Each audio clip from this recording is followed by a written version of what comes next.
So we know that in 1665, the Great Plague hits London and kills somewhere in the region of 100,000 people, as well as thousands of other people in the country besides. And this is an event. But the other thing we know is that actually the plague has been kicking around since it first arrived in 1348, and it's been causing a problem. And when we look at the time of the Great Plague, people by then really have no more idea about what it is and how to prevent it and how to treat it than they did in 1348. So we're going to move on to have a look at how the authorities respond to the plague, and particularly in this section, how they've responded up to the Great Plague. So this is really going to cover the years 1500 to 1665. And remember that public health is about the community and the authorities basically taking action to improve the health of everybody. But when we look at the authorities, there's different sorts of authorities that might be taking action. So we have what's known as the national government. At this time, a large part of this is the king or queen, is the crown. Nice non-gender specific term there. But there's also increasingly some input from Parliament as well.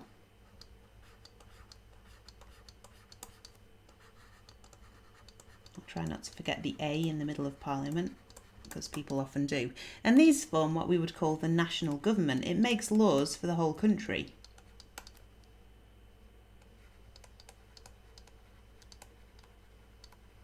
However, we also know that in the towns and the counties and the different areas of England, there are various people who are also working to make laws and to improve public health in various ways. And they might do more or less, and a lot of their responses depends on the area.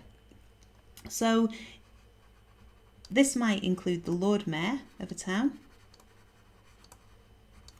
Make this fella the Lord Mayor, give him a chain. He has, it's a strange noise I made there, I'm very sorry. He has helpers, important men of the town who are called aldermen. Now there's also a system of law enforcement which supports the laws that are made. So this might include justices of the peace who act as magistrates.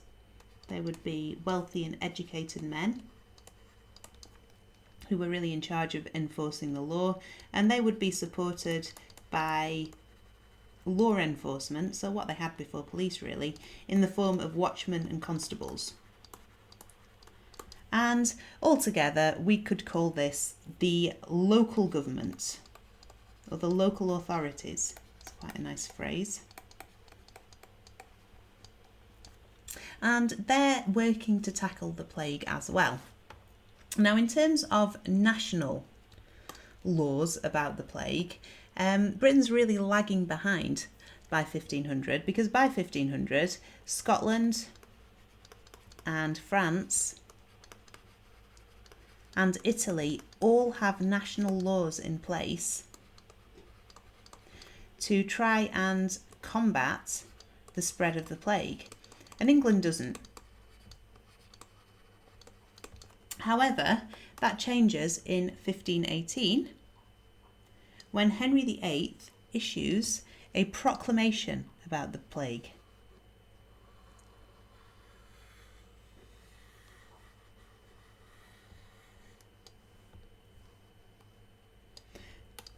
So in 1518, there is a proclamation by Henry VIII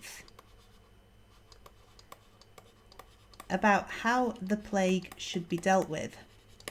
Incidentally, while I'm writing his name, you'll find that I draw a lot, and that's partly because it's sometimes easier to remember pictures, and also partly because it's much easier to draw and write than it is to talk and write. You should try it sometime. But anything that I say or write or draw, you really want to try and get into your notes if you can, because every detail is useful and may be useful in your exam. Now, the first thing that this proclamation does is it recommends isolation for plague victims, because we know that people have an idea that the plague is spread from person to person, they just don't understand how. So as part of this proclamation, Henry decrees that anybody in a house that's suffering from the plague, so I'll give this house the plague, should put straw in their window to warn other people not to come in. And if any plague victim goes walking around, they should carry a white stick to warn other people not to come near. So isolation is a part of this. Now, the other really significant thing about this is that he makes it clear in this proclamation that it is the job of the local authorities to take action to prevent the spread of the plague. So that really gives a lot of responsibility to the Lord Mayor and the aldermen in particular to make sure that the plague is being properly contained. Now, the next national instruction to come about the plague comes in the time of Elizabeth I. It's not actually issued by her, it's issued by what's known as her Privy Council, which is her group of advisors, effectively. And in the year 1578, they issue something called the Plague Orders. There's actually 17 Plague Orders in this set of instructions. One thing that I find particularly interesting about it is that these are printed and sent out to every town and county using printing presses, which kind of shows how technology and improvements in technology and communication are being used in the development of public health. So these are printed and sent to every town and county in the time of Elizabeth I.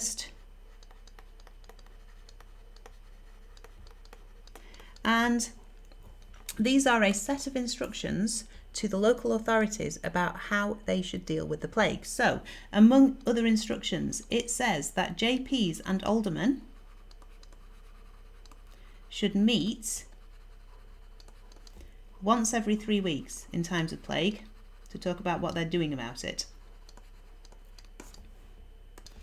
It also tells them to collect money to support the sick people and to buy them things like food while they're too poorly to work, and that there should be something called searchers or viewers who go to look at dead bodies and basically decide whether people have died of the plague or not.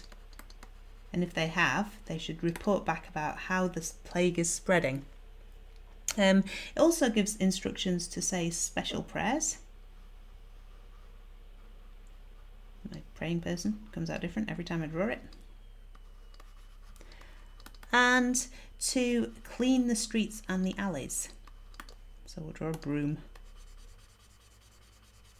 to try and cut down on possible miasma. As well as this, they are instructed to burn barrels of tar in the streets. And the idea behind this is that that will combat the miasma.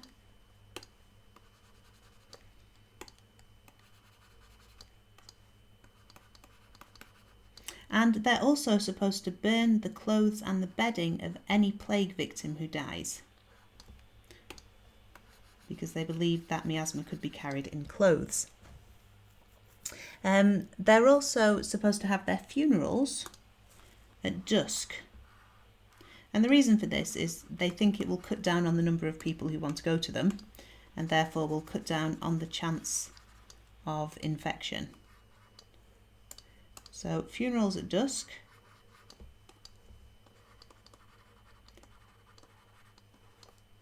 Now, most importantly, they also say that any house where the plague has happened should be shut up, and it should be locked up, and it should be guarded so that nobody can go in or out. And it should actually be guarded by watchmen.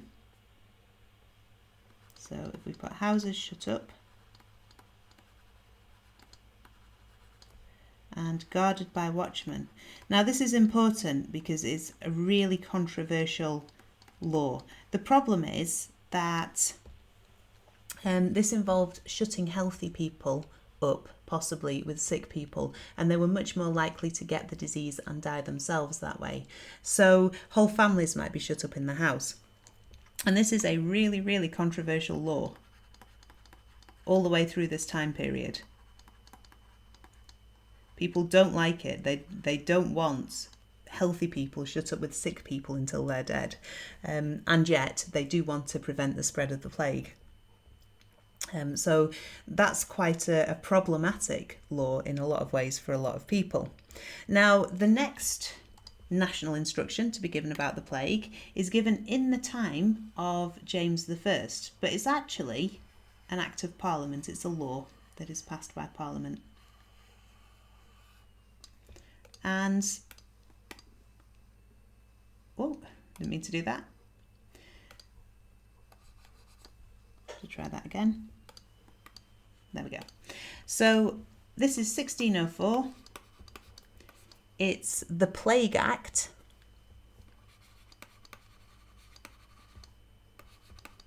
And it's introduced in the time of James I, although it's actually introduced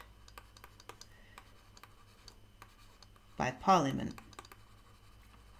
And first of all, this actually gives towns the right to collect money that they might need in times of plague. Remember, the plague it could strike villages in the countryside, but it was much more likely in towns. And when towns had the plague, they could collect money, first of all, from anybody who lived in a 5-mile radius, whether they lived actually in the town or not. Now, if that wasn't enough, they could actually collect money for their plague problem from the whole county.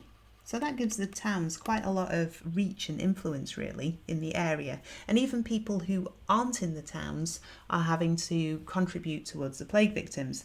The other thing that this does is it gives really harsh punishments for anybody who breaks the isolation laws. So if a plague victim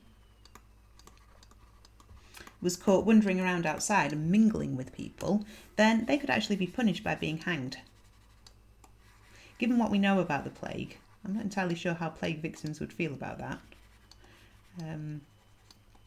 It might seem like a slightly better option, perhaps, but they could be hanged if they were wandering around outside.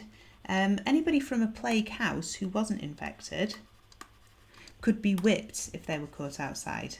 So quite harsh punishments for people who didn't follow the laws of isolation. And that really takes us up to 1665, when we have the Great Plague and a whole scutch of new laws are introduced in the interest of reducing that.